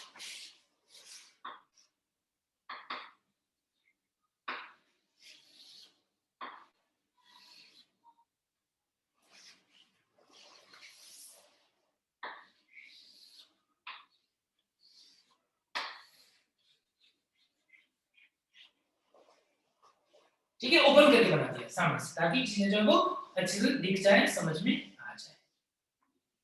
और ये है क्या इसका ओवरी, ये ओवरी है, अंडाशय।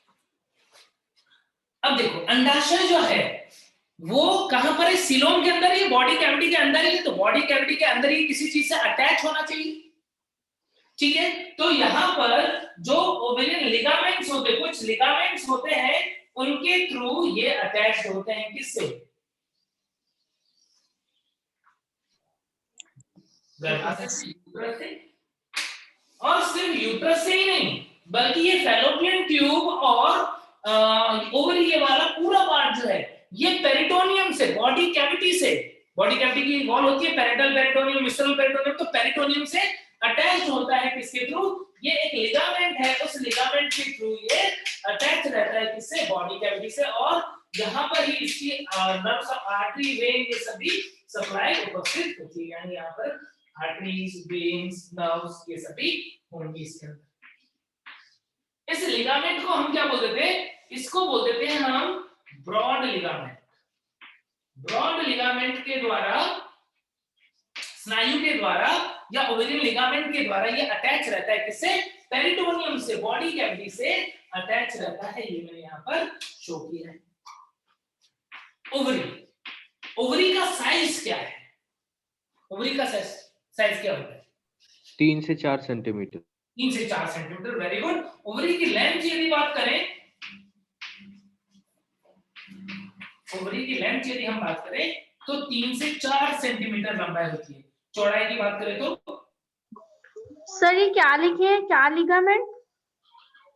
Broad ligament, broad ligament. Ovary जिस फोल्ड के द्वारा अटैच होती है उसे हम मीजोवरियम भी बोलते हैं, मीजोवरियम। अच्छा एक चीज शायद मैंने अभी बताया नहीं थी तुमको, मेल वाले जैसे यहाँ पर लिगामेंट के द्वारा ओवरी मीजोवरियम से अटैच होती है, वैसे ही एक बात ध्यान देना सब बच्चे, लास्ट लेक्चर में तुमको ये बात बताई नहीं थी टेस्टिस के स्ट्रक्चर बढ़ाते हैं। टेस्टिस जो है वो भी स्क्रोटम की फ्लोर पे अटैच होता है लिगामेंट के द्वारा, इस तरीके से। इसको क्या बोलते हैं? गुबर्निकुलम सर। गुबर्निकुलम, यस, या तो इसको गुबर्निकुलम बोल दो, गुबर्नाकुलम, और या फिर इसका एक और भी नाम है, क्या नाम है? जैसे इसको मीजोवरियम बोला वैसे इसको मीजोऑर्कियम बोलते हैं, मीजोऑर्कियम। तो मीजोऑर्कियम या गुबर्नाकुलम जो स्ट्रक्चर है उससे टेस्टिस स्क्रोटम से जुड़ा रहता है, और मीजोवरियम से के थ्रू ओवरी जो होती है वो किससे चिपकी होती है? जो पेरिटोनियम है उससे अटैच रहती है। अब क्या होगा ध्यान देना, ओवरी का लेंथ देखा, विड्थ भी बता सकते हो क्या कोई बच्चे? ये तो लंबाई हो गई, ये कितनी होगी चौड़ाई? 2 से 3 2 से 3 सेंटीमीटर, वेरी गुड। और थिकनेस कितना होगा, मोटाई कितनी होगी? 1 to 1.8 सेंटीमीटर। तो लंबाई, चौड़ाई और मोटाई देखिए क्या होता है, ये एक बादाम जैसा ही दिखता है, जितना बड़ा एक बादाम होता है उसी आकार का, उसी टाइप का होता है कौन? ओवरी। क्लियर होगी बात? ओवरी के ठीक ऊपर उपस्थित है क्या? कुछ उंगली समान प्रवर्त। इस उंगली समान प्रवर्त जो है उनको हमने अभी क्या बोला था? फिम्बरी। इस फिम्बरी के टिप पे छोटी छोटी सी ओपनिंग्स होती हैं, छोटे छोटे से छेद होते हैं, इनको क्या बोलते हैं? ऑस्टियोल या ऑस्टियम। छोटे छोटे से पोर है। अब क्या होता है ह्यूमन के अंदर, एक खास बात है ध्यान देना सब बच्चे, कि कहां पर बॉडी कैविटी में है ना, तो जब एग यहां से बन के बाहर निकलेगा तो एग होगा कहां पे? बॉडी कैविटी में। जो ग्राफिन फॉलिकल रप्चर हुआ और एग जब बाहर निकला तो वो कहां पर निकला है? वो बॉडी कैविटी में निकला। इसीलिए ह्यूमन के अंदर जो एग होता है उस एग को हम क्या बोलते हैं? सिलोमिक एग बोल देते हैं। बॉडी कैविटी जो शरीर की गुहा है उसके अंदर एग, अंडा जो है वो रिलीज होता है, और फिर यहां से ऑस्टियोल के थ्रू क्या होगा? ये अंदर आएगा। समझ में आई बात कि ह्यूमन फीमेल के अंदर एग को सिलोमिक एग क्यों बोलते हैं बताओ? क्योंकि बॉडी कैविटी से कलेक्ट करते हैं। यस, क्योंकि वो बॉडी कैविटी में एग रिलीज कर रहा है, वहां से फैलोपियन ट्यूब के अंदर आता है। ठीक है, अब क्या होगा? पहले कीप के समान संरचना जो बन रही है, ये वाली कीप के समान संरचना, उसे बोलते हैं इन्फंडिबुलम। इन्फंडिबुलम क्या है? जो मैं एम्पुला का ही फूला हुआ पार्ट है, इन्फंडिबुलम। फिर ओविडक्टिया फैलोपियन ट्यूब का जो फूला हुआ पार्ट होता है, इस फूले हुए पार्ट को बोलते हैं एम्पुला। एम्पुला की सबसे खास बात क्या है? एम्पुला की सबसे खास बात है कि फर्टिलाइजेशन जो होता है वो एम्पुला वाले क्षेत्र में ही होता है मोस्टली। फर्टिलाइजेशन कौन से रीजन में होगा? फर्टिलाइजेशन एम्पुला वाले रीजन में ही होगा। यदि हम एनसीईआरटी के अकॉर्डिंग पढ़ रहे हैं, यदि तुम लोगों ने एनसीईआरटी पढ़ी है तो बताओ फर्टिलाइजेशन कहां पे होता है? सर दोनों जंक्शन के बीच में होता है। सर एम्पुला स्टिमरी जंक्शन का एम्पुला और स्टमस के जंक्शन पे। सर बट न्यू वाले एनसीईआरटी में तो एम्प्यूला ही कर दिया है। ये तो बहुत अच्छी बात है। ठीक है, तो बहुत अच्छी बात है। तो होता मेनली एम्पुला वाले रीजन में ही है। पहले वाले में एग्जैक्ट फंक्शन देकर के गड़बड़ कर रखी थी, दोनों के जंक्शन पे नहीं बल्कि मोस्टली एम्पुला वाले रीजन। तो फैलोपियन ट्यूब का कौन-कौन सा पार्ट हो गया? एम्पुला हो गया, स्टमस हो गया, और कुछ पार्ट कहां पर है? यूट्रस के अंदर तक है। इस पार्ट को हम क्या बोलते हैं? इसको बोलते हैं हम इंट्रा म्यूरल पार्ट या अंतराली भाग, intramural part of fallopian tube, intramural part of fallopian tube. Clear होगी बात? यूट्रस की बात करो, देखो यूट्रस, यूट्रस के अंदर मेनली दो पार्ट है।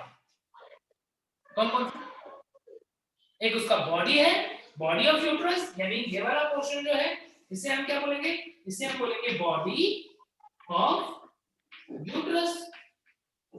और मतलब जो 2/3 पार्ट होता है वो बॉडी वाला पार्ट होता है, और नीचे वाला पार्ट जो होता है उसे क्या बोल देते हैं हम? उसे बोल देते हैं सर्विक्स ऑफ यूट्रस। सर्विक्स भी बोल दो सीधे, कोई दिक्कत नहीं। तो सर्विक्स वाला पार्ट यहाँ पर जो मैंने लेबलिंग की, सर्विक्स की कैनाल पे लेबलिंग कर दी। ये जो एग्जैक्टली जो ओपनिंग है, कैनाल है, वो सर्वाइकल कैनाल है, सर्विक्स कैनाल है। सर्विक्स के अंदर क्या देख रहे हो? दो जगह पे ये नैरो हो रहा है, एक यहाँ पर देख रहे हो और एक यहाँ पर, दो जगहों पे नैरो हो रहा है। जो ग्रीवा है उसके अंदर दो जगहों पर ये नैरो है, ठीक है। इसको क्या बोलते हैं? जो ऊपर वाला है उसको बोल देते हैं ऑस या ऑस इंटरना बोल देते हैं, या इंटरनल ऑस बोल देते हैं, एक ही बात है। आंतरिक ग्रीवा संकोच बोल सकते हो, और इसको बोल देंगे ऑस एक्सटर्ना। तो दो पार्ट हो गए यहाँ पर, ऑस इंटरना और ऑस एक्सटर्ना, और बीच में जो कैनाल होता है उसे हम सर्वाइकल कैनाल बोल देते हैं। फिर बात आती है वेजाइना की। ये ओपन हो गया किसके अंदर? वेजाइना के अंदर। वेजाइना कैसा होता है? कितनी लेंथ? अराउंड 10 to 12 सेंटीमीटर लंबा एक कैनाल है, नॉन ग्लैंडुलर टाइप का होता है, ठीक है, वेजाइनल कैनाल। अच्छा, वेजाइना के अंदर एसिडिक पीएच जो रहता है, उस एसिडिक पीएच का होने के पीछे जिम्मेदार कौन है? यूरिन के अलावा यहाँ पर कुछ बैक्टीरिया वगैरह भी रहते हैं, लैक्टोबैसिलस, एसिडोफिलस वगैरह भी रहते हैं, जिनकी वजह से वेजाइना जो है उसकी पीएच जो है वो एसिडिक होती है। ध्यान रखना एक बार। तो वेजाइना वाला पोर्शन हो गया। तो ये पूरी स्ट्रक्चर किसकी हो गई? जो इंटरनल जेनिटल वाला पार्ट था, जो ओविडक्ट वाला, यूट्रस वाला और वेजाइना वाला पार्ट था, उसकी। अब नेक्स्ट देखेंगे हम किसकी स्ट्रक्चर। इसको ओस इंटरना और ओस एक्सटर्ना को हिंदी में सीधे इसको बाह्य छिद्र और इसको आंतरिक छिद्र बोलते हैं। सर्विक्स का बाह्य छिद्र और आंतरिक छिद्र, ऐसा बोलते हैं। सर ये इंट्राम्यूरल पार्ट जो है उसको क्या बोलेंगे हिंदी में? अंतराली भाग बोल देते हैं। फेलोपियन ट्यूब का अंतराली भाग, अंडवाहिनी का अंतराली। फंडस भी आ गया ना? हाँ बच्चे, फंडस। फंडस, फंडस वाला पार्ट। अच्छा, फंडस एक कॉमन टर्म है। स्टमक पढ़ते हो तब भी फंडस पढ़ा होगा तुमने, पढ़ा है क्या? Yes sir. Yes sir.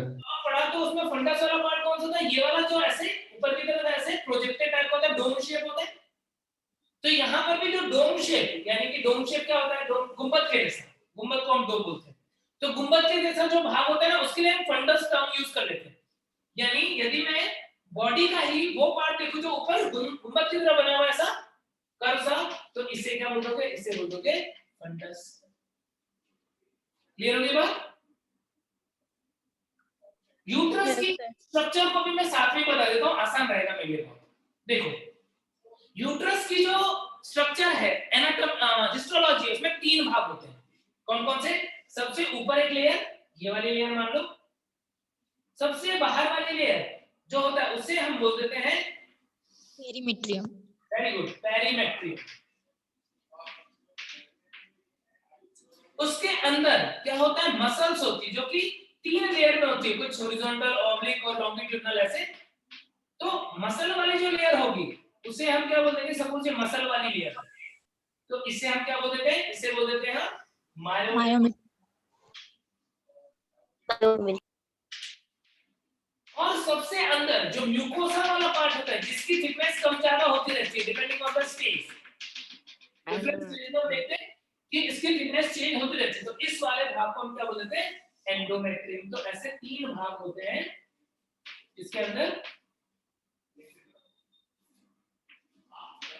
ऐसे 3 भाग होते हैं यूट्रस की हिस्टोलॉजी के अंदर। Perimetrium, myometrium. एंडोमेट्रियम को एक बार बताइए तो समझ नहीं आ रहा है। कौन सा वाला एंडोमेट्रियम होगा? क्या हो बच्चे? कौन सा वाला एंडोमेट्रियम होगा? जो सबसे नीचे म्यूकोसा वाली लेयर है, ये वाला एंडोमेट्रियम, जिसमें बहुत सारे फोल्ड है, वलन बने हुए हैं, वो एंडोमेट्रियम है। उसके अंदर ब्लड सप्लाई वगैरह ये सब कुछ भी प्रेजेंट होगी। Connective tissue loose, connective tissues जो होते हैं उसका बना हुआ होता है। क्लियर हो गई बात?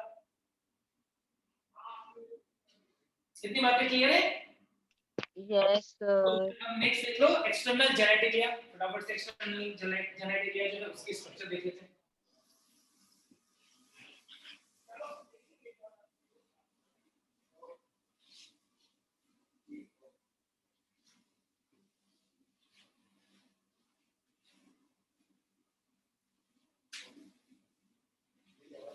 देखो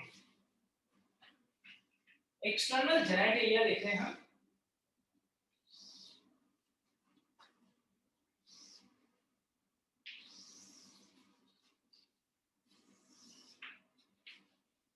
जो फीमेल के अंदर यहां पर पेल्विक रीजन वाला जो पार्ट है यहां पर एक्सटर्नल जेनेटिलिया प्रेजेंट है, जिसे हम क्या बोलते हैं वल्वा। ठीक है, यहां पर एनस है, एनस है।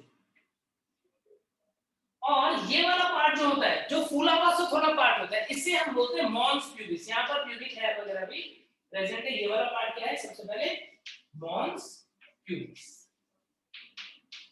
Mons pubis. वल्वा वाला जो रीजन है बच्चों, हमने क्या देखा था? हमने देखा था क्रॉस सेक्शन वाला डायग्राम याद करो। क्रॉस सेक्शन वाले डायग्राम में हमने क्या देखा था कि जो मॉन्स प्यूबिस वाला रीजन है, पेल्विक जो बोन थी प्यूबिक सिम्फाइसिस जो था उसके ठीक नीचे की तरफ क्या प्रेजेंट था? उसके ठीक नीचे की तरफ क्लाइटोरिस प्रेजेंट था। तो यहाँ पर क्लाइटोरिस जो है वो इरेक्टाइल टिश्यू होता है, वो कुछ इस तरीके से स्किन फोल्ड, और यहाँ पर एक इरेक्टाइल टिश्यू जो है वो प्रेजेंट होता है, जिसे हम क्या बोलते हैं? क्लाइटोरिस। ये वाला पार्ट जो है क्लाइटोरिस। क्लाइटोरिस के हम बोलते हैं कि ये मोस्ट सेंसिटिव पार्ट जो है फीमेल के अंदर, रिप्रोडक्टिव ट्रैक्ट के अंदर, वो होता है। इस क्लाइटोरिस के बाद में यहां देखने की वल्वा के अंदर दो टाइप के फोल्ड होते हैं, लिप लाइक फोल्ड होते हैं, और वो लिप लाइक फोल्ड जो है बाहर की तरफ जो होगा उससे बोलेंगे लेबिया मेजोरा। मान लो ये बाहर वाला फोल्ड है, लेबिया मेजोरा। अब बाहर वाला फोल्ड जो होता है वो थिक लिप लाइक स्ट्रक्चर होती है, थोड़ा मोटा सा फोल्ड होता है, और उस फोल्ड के अंदर दो पार्ट, सपोज ये लिप लाइक फोल्ड है, तो इसके अंदर वो पार्ट जो किस तरफ है? जो वेस्टिब्यूल की तरफ है, यानी जहां पर वेजाइनल ओपनिंग है उस तरफ है, वो वाले पार्ट के ऊपर हेयर एब्सेंट होते हैं, और जो बाहर की तरफ पार्ट है वहां पर हेयर प्रेजेंट होती है। यानी कि यदि हम बात करें प्यूबिक हेयर की, तो प्यूबिक हेयर आउटर पार्ट की तरफ यहां पर दो प्रेजेंट होंगे, और लेबिया मेजोरा के इनर साइड की तरफ प्यूबिक हेयर जो होते हैं वो एब्सेंट होते हैं। ये वाला जो पार्ट बना है ये क्या था? ये है लेबिया मेजोरा, ठीक पार्ट है। इसके ठीक नीचे हम देखते हैं एक और थिन फोल्ड होता है, यानी लेबिया मेजोरा जो है वो तो थिक फोल्डिंग थी, thick vertical lip like structure था, उसके नीचे एक फोल्डिंग और भी है कुछ इस तरीके से, कुछ इस तरीके से फोल्डिंग, और ये फोल्डिंग पोस्टीरियर पार्ट में जाकर के कुछ इस तरीके से फ्यूज हो जाती है। यानी दो फोल्डिंग है, बाहर की तरफ लेबिया मेजोरा और अंदर की तरफ क्या है? Labia minora. ये वाली जो फोल्डिंग है इसे क्या बोल देते हो? इसे बोल देते हो लेबिया माइनोरा। लेबिया मेजोरा समझ गए? जो वल्वा है उसमें दो फोल्ड्स होंगे स्किन के, एक थिक फोल्ड होगा बाहर की तरफ, उसे बोलेंगे लेबिया मेजोरा, एक थिन फोल्ड होगा अंदर की तरफ, लेबिया माइनोरा। लेबिया मेजोरा की आउटर साइड पे हेयर्स प्रेजेंट होते हैं, इनर साइड पे हेयर एब्सेंट होते हैं। लेबिया माइनोरा पे तो कोई हेयर होगा नहीं यहाँ पर। फिर इसके अंदर अब जो पूरा पोर्शन दिख रहा है, ये वाला जो पूरा पार्ट दिख रहा है तुम्हें, ये वाला पूरा, यही क्या है? यही है वेस्टिब्यूल। जो वेजाइनल वेस्टिब्यूल है यही है वेस्टिब्यूल। अब याद करो, वेस्टिब्यूल के अंदर मैंने तुम्हें दो ओपनिंग बताई थी, याद है क्या? एक ओपनिंग एंटीरियर साइड पे आगे की तरफ, यहां पर इसकी ओपनिंग है, ओपनिंग यस, यहां पर यूरिथ्रा खुल रहा है, यूरिथ्रल ओपनिंग। और पीछे की तरफ यहां पर एक ओपनिंग होती है, ये किसकी ओपनिंग है? ये है वेजाइनल।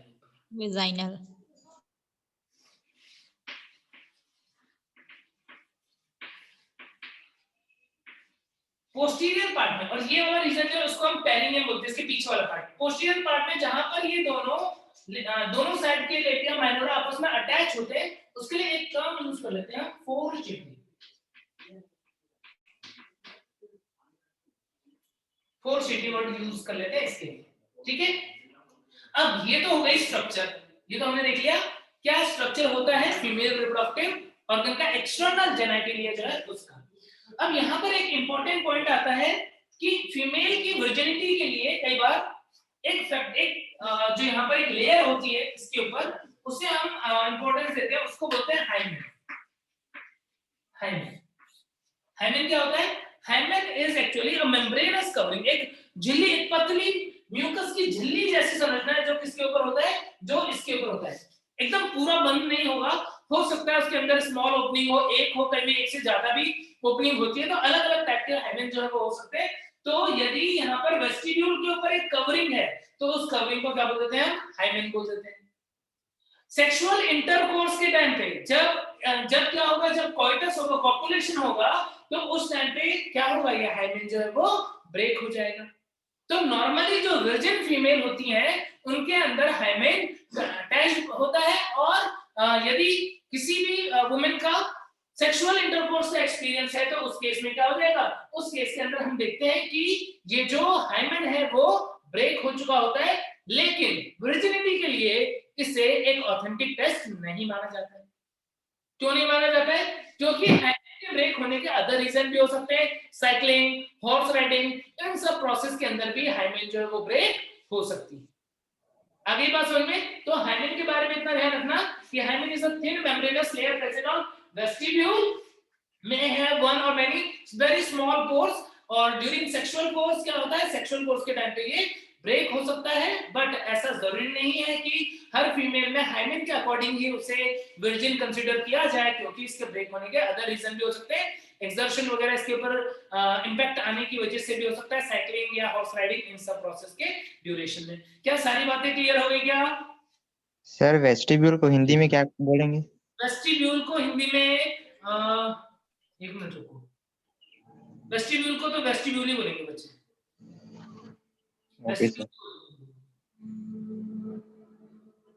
ठीक है, ठीक है। आज तुम्हारे लिए मैं हिंदी वाली बुक लेकर के बैठा हूं, लेकिन कमाल की बात यह है कि वेस्टिब्यूल को हिंदी में लिखा हुआ है वेस्टिब्यूल। एक बार तुम एनसीईआरटी की बुक पढ़ोगे ना, देखो यहाँ पर तुमको टर्मिनोलॉजी में ज्यादा दिक्कत आएगी नहीं, क्योंकि चीजें बहुत डिस्टिंक्ट है और बहुत क्लियर है। जब तुम पढ़ोगे ना तुम्हें आराम से पता पड़ेगा कि वर्ड जिसके बारे में क्या लिखा है। कल मैं देख रहा था कुछ टर्मिनोलॉजीज कि वास डिफरेंशिया है, वास डिफरेंशिया को क्या बोल दिया, वास डिफरेंशिया को बोल दिया शुक्र अभिवाहिनी, शुक्र अभिवाहिनी सर वाहिका या शुक्रवाहिका है सर। और वास डिफरेंस को क्या बोल दिया, शुक्रवाहक कैसे है वो? तो बहुत कंफ्यूजिंग हो जा रहा है, मतलब बहुत कंफ्यूजिंग हो जा रहा है। तो हिंदी नाम कोशिश करो, क्योंकि मोस्टली मैं देखता हूँ क्वेश्चंस में भी इंग्लिश के टर्म्स ही लिखे हुए होते हैं, वास डिफरेंस ऐसे लिखा हुआ मिलता है, वास डिफरेंस ऐसे मिलता है, रीटी टेस्टिस, दूसरा जालक जो है उसको रीटी टेस्टिस ही लिखा हुआ मिलता है, तो तुमको दिक्कत आएगी, है ना सर?